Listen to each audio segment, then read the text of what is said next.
कैसे हैं आप सब लोग। आज मैं आपसे एक बहुत इम्पॉर्टेंट बाबा का मैसेज शेयर करना चाहती हूँ। Why forgiveness is important. बहुत सारे लोगों के साथ बहुत कुछ बुरा होता है, चाहे वो हमारे ऑफिस कलीग्स हों, कोई रिलेशनशिप हो, पेरेंट्स, बच्चे, फ्रेंड्स, फैमिलीज़, किसी ने कुछ भी। जब हमें कोई डीपली हर्ट करता है तो हम उसको सहन नहीं कर पाते।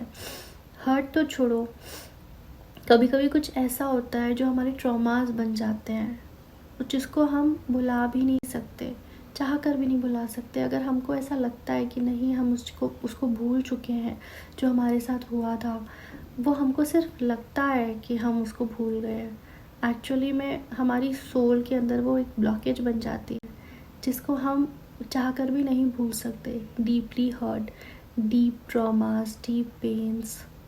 और ऐसे में हम लोग क्या करते हैं, हम लोग स्ट्रेस्ड हो जाते हैं, ट्रॉमास फेस करते हैं। और अगर किसी के साथ कुछ बहुत वर्स्ट हुआ होता है तो थ्रू द लाइफ टाइम वो लोग उन चीज़ों को भूल नहीं पाते। एंड एज अ रिजल्ट क्या फेस करते हैं, depression, negativities, anger. But life ना हमारी डिप्रेशन से चलती है, ना एंगर से चलती है, ना स्ट्रेस से चलती है। जब हम ये सारी चीज़ें फेस करते हैं तो एट द एंड नुकसान किसका होता है, हमारा। जिसने किया होता है उसका नुकसान नहीं, जो सह रहा है उसका नुकसान। क्यों? क्योंकि पहले हमने डीप हर्ट हुए, हम लोग, हमने प्रॉब्लम्स फेस करी, उसके बाद उन सब चीज़ों को याद कर कर के हम लोग और डिप्रेस होते हैं और खुद को हर्ट करते हैं, स्ट्रेस्ड हो जाते हैं। इससे हमारा कुछ फ़ायदा हो रहा है? नहीं हो रहा है। तो इससे अच्छा है कि हमको इन चीज़ों से बाहर निकलना चाहिए। जिसने जो किया है उसको तो वो कर्मा फेस करना ही है, लेकिन हम उसको सहकर अपने आप के साथ बुरा करते हैं। जब हम डिप्रेशन में चले जाते हैं या फिर हम उन चीज़ों को याद रखते हैं कि हमारे साथ इसने ऐसा किया था, तो हमारी लाइफ अच्छी नहीं होती, ठीक नहीं होती, हील नहीं होती है, और ज़्यादा वर्स्ट हो जाती है, और भी ज़्यादा। सबसे बेस्ट इन सब चीज़ों से बाहर निकलने का तरीका, सबसे अच्छा तरीका क्या है जो बाबा ने मुझे सिखाया है? Forgive, forgive and forget.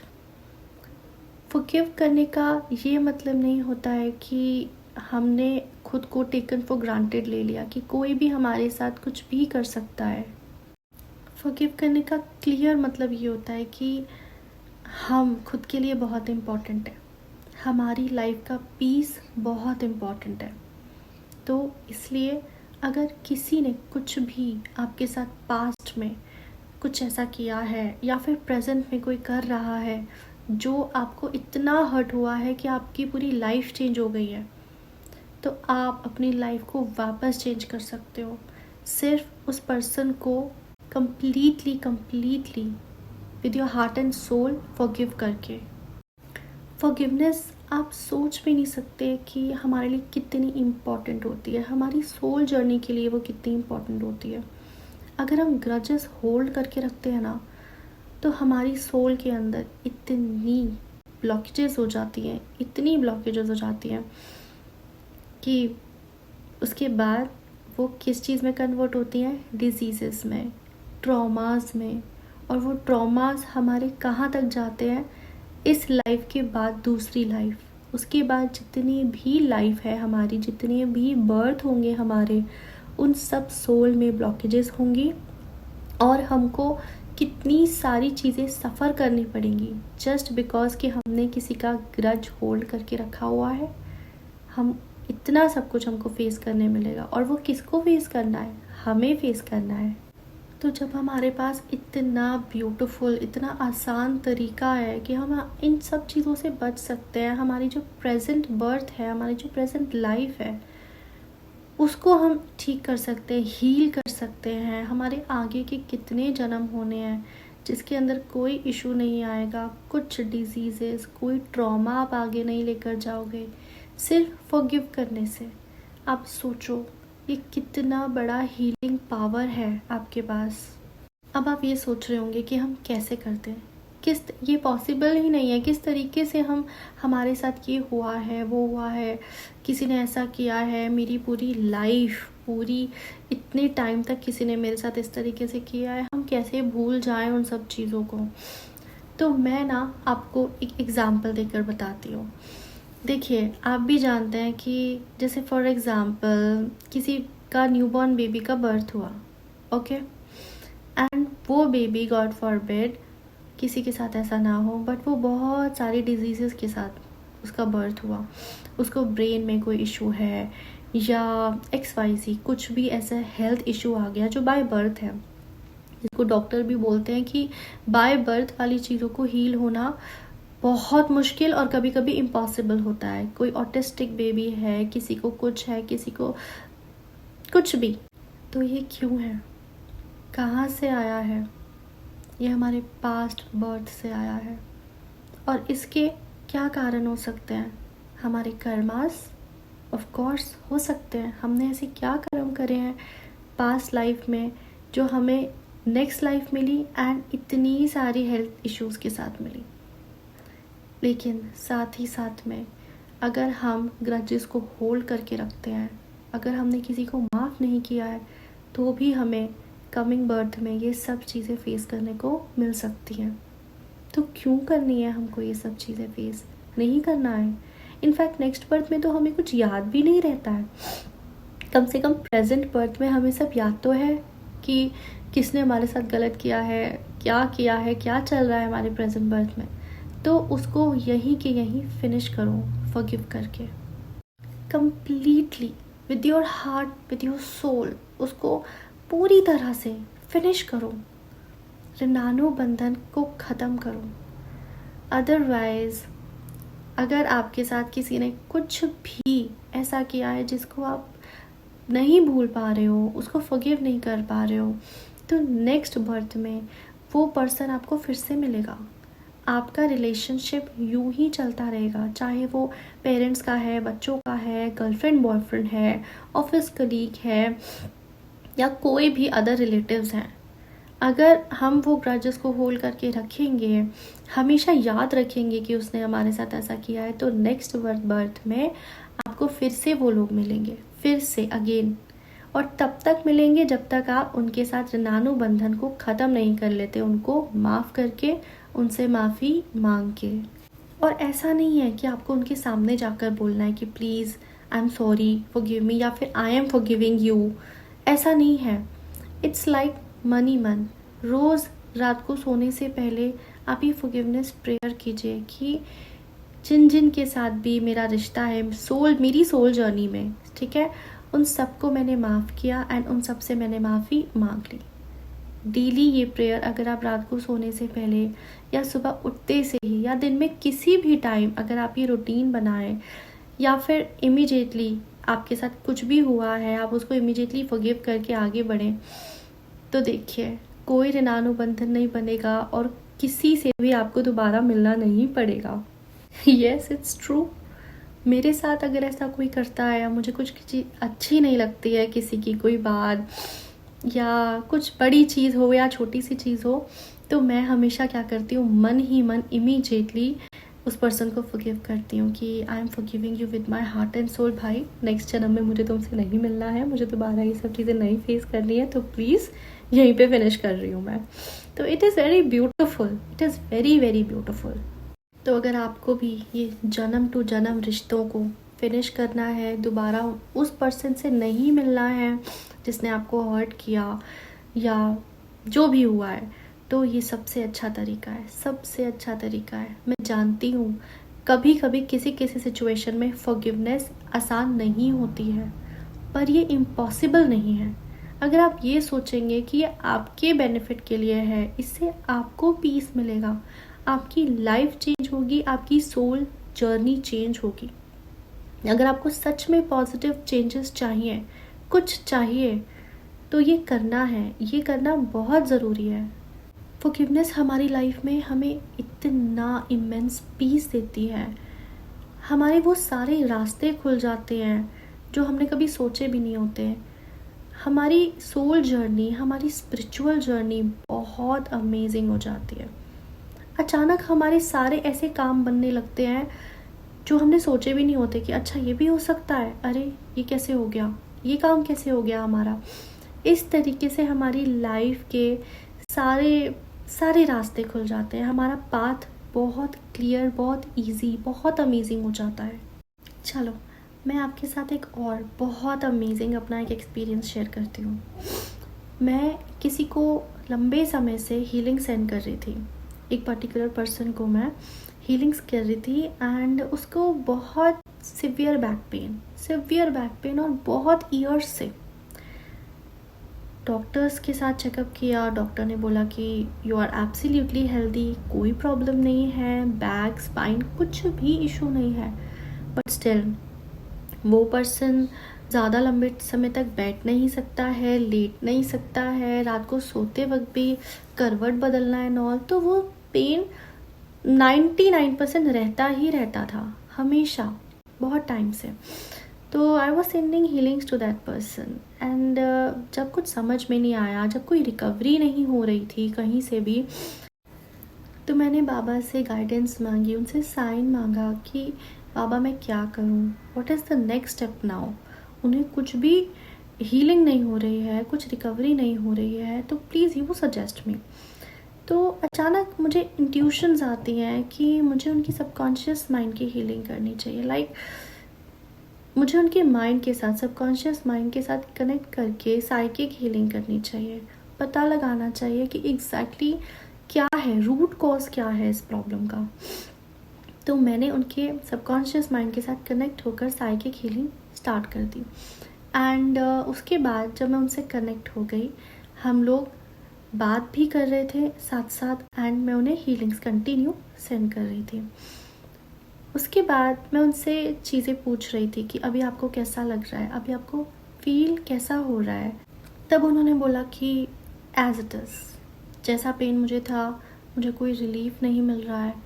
मैंने बोला कोई बात नहीं, हैव सम पेशेंस। मैं हीलिंग उनकी बैक पर करती रही एंड स्टिल मैं उनसे अगेन एंड अगेन पूछे जा रही थी कि कैसा लग रहा है आपको, अभी कैसा लग रहा है आपको।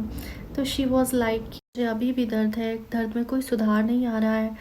तो डीपली इन्वोक करके मैंने बाबा से गाइडेंस मांगी कि बाबा please come and give your guidance now, कि ये क्यों पेन नहीं ठीक हो रहा है, क्या प्रॉब्लम है इसके पीछे। तो जो गाइडेंस रिसिपिएंट को आई, आप सोच भी नहीं सकते। उस टाइम हम दोनों सबकॉन्शियस माइंड के थ्रू कनेक्टेड थे। तो मैंने रिसिपिएंट को बोला कि अभी आपको बाबा की जो भी गाइडेंस आए, जो भी इंट्यूशन आए, जिस भी तरीके से बाबा आपको गाइड करें, वही आपका आंसर है और उसी के थ्रू ही आपका पेन पूरी तरह से हील होगा। तो please be alert, be attentive कि बाबा आपको क्या कहना चाह रहे हैं, आपको वो समझने की ज़रूरत है। एंड आई टोल्ड हर, जब भी बाबा की गाइडेंस समझनी है, बहुत ईजिली समझनी है कि बाबा क्या कह रहे हैं, इमीडिएटली बाबा को इन्वोक करके just clear your heart, clear it. आप कुछ नहीं है, फील करिए उस चीज़ को। बाबा को बोले कि बाबा make me grounded, I am nothing and you are everything, please guide me with your guidance. क्या चल रहा है, क्या ब्लॉकेजेस हैं। जिस मोमेंट आप बाबा को पूरी तरह से सरेंडर कर देते हैं ना, साईं की आवाज़ हमें क्लियर सुनाई देती है। इन द मीन टाइम मैं कम्प्लीटली उनके बैक पर हीलिंग सेंड कर रही थी एंड साथ साथ मैं उनको ये करने के लिए बोल रही थी और उन्होंने ये इमीडिएटली किया। साईं को इन्वोक किया एंड वो सब कुछ बोला, अपने हार्ट को पूरी तरह से क्लियर किया, खुद को ग्राउंडेड किया। एंड यू नो व्हाट, उनको क्या गाइडेंस मिली, जो गाइडेंस उन्होंने हीलिंग सेशन के थ्रू मुझे शेयर करी, I was like what, really. And वो रिसिपिएंट भी बहुत बहुत हैरान थी। यू नो व्हाट, उसे क्या दिखाई दिया, उसकी बचपन की friend, best friend, childhood friend, all of a sudden out of nowhere वो ये सोच रही कि ये मुझे क्यों दिखाई दे रही है। उसने बाबा से पूछा कि बाबा ये मुझे क्यों दिखाई दे रही है अचानक से। तो बाबा उसको क्या गाइडेंस देते हैं, forgive her, forgive her with your heart and soul. Immediately तुम्हारा बैक पेन ठीक हो जाएगा, जो इतने ईयर्स से है, जिसका कोई इलाज नहीं कर पा रहा है। सिर्फ अपनी फ्रेंड को फॉरगिव करके आपका वो बैक पेन हील हो जाएगा। और बाबा ने क्यों बोला उसे फॉरगिव करने के लिए? क्योंकि जिसे बैक पेन था ना, उसने वो ग्रज होल्ड करके रखा हुआ था। क्योंकि जब वो दोनों छोटे थे वो बहुत अच्छे बेस्ट फ्रेंड्स थे, बहुत अच्छे। लेकिन जैसे ही वो लोग बड़े हुए, उनकी लाइफ चेंज हुई, जैसे हर किसी की लाइफ चेंज होती है, हर कोई अपने पाथ्स डिसाइड करता है, तो उसकी फ्रेंड एक अलग पाथ पर चली। वो भूल गई अपनी फ्रेंड को, वो आगे बढ़ी, न्यू फ्रेंड्स बनाए, नई जगह गई, नया काम किया। एंड जो रिसिपिएंट थे, उन्होंने अपनी उस फ्रेंड को फॉरगिव नहीं किया, ये कहकर कि किस तरह के लोग होते हैं, पहले इतना अच्छा रिश्ता था मेरे साथ और अब वो मुझे भूल गई। और ये ग्रज उन्होंने अपने मन के अंदर ऐसा होल्ड किया कि जब बेस्ट फ्रेंड्स ऐसे धोखा दे सकते हैं तो कोई भी धोखा दे सकता है। आजकल के टाइम में तो फ्रेंड्स बनाना ही आसान नहीं है, कोई ट्रस्टेबल नहीं होता है। ये सब चीज़ें उन्होंने अपने मन के अंदर बना ली और इसी पैटर्न ने उनको ये बॉडी में पेन दे दिया। जो पैटर्न उन्होंने अपने माइंड में बनाया, फॉरगिव नहीं किया, रिलीज़ नहीं किया उस रिलेशनशिप को कि ठीक है तो क्या हुआ, just forgive her and move on.